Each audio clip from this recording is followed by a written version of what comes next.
Pasca libur Natal dan Tahun Baru, tingkat keterisian rumah sakit di seluruh Indonesia mengkhawatirkan. Bahkan, jubir Satgas Penanganan COVID-19 menyebutkan Indonesia dalam kondisi darurat. Hingga 2 Januari 2021, jumlah keterisian ruang ICU dan isolasi di sejumlah daerah bahkan mencapai lebih dari 70%. Tingkat keterisian rumah sakit saat ini dalam kondisi memprihatinkan.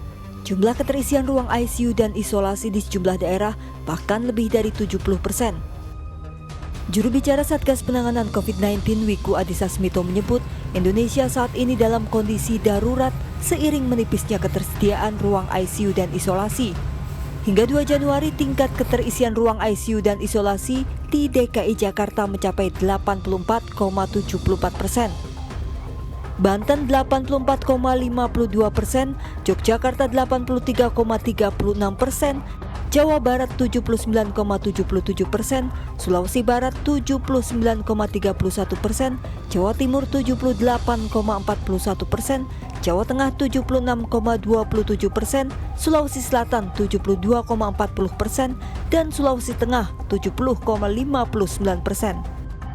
Sementara sisa tempat tidur yang ada belum tentu bisa digunakan karena tenaga kesehatan juga terbatas.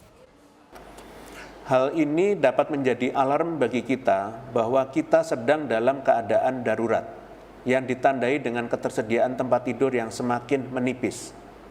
Perlu dipahami bahwa masih tersisanya sedikit tempat tidur untuk pasien COVID-19 ini belum tentu bisa digunakan karena terbatasnya tenaga kesehatan. Apalagi sampai saat ini telah ada sebanyak 237 dokter yang meninggal, di mana tren jumlahnya terus meningkat semenjak bulan Oktober, apalagi terutama di bulan Desember. Jika masyarakat terus abai dan meninggalkan kasus baru, tidak akan cukup fasilitas kesehatan kita untuk bisa menanganinya. Satu-satunya cara adalah dengan mencegah penularan, yaitu tidak berkerumun dan menjalankan 3M, memakai masker, menjaga jarak, dan menghindari kerumunan. Satgas COVID-19 juga meminta warga belajar dari kasus COVID-19 yang terjadi di negara lain di mana gelombang kedua dan ketiga terjadi seiring melandainya kasus serta dibukanya sektor sosial ekonomi. Wiku meminta upaya mitigasi berupa upaya kuratif dengan menyiapkan layanan kesehatan yang memadai serta upaya preventif berupa penegakan disiplin protokol kesehatan.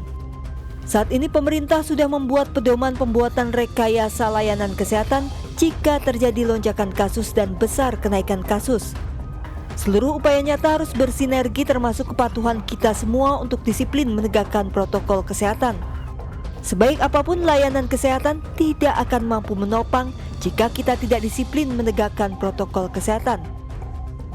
Dari Jakarta, Tim Liputan melaporkan.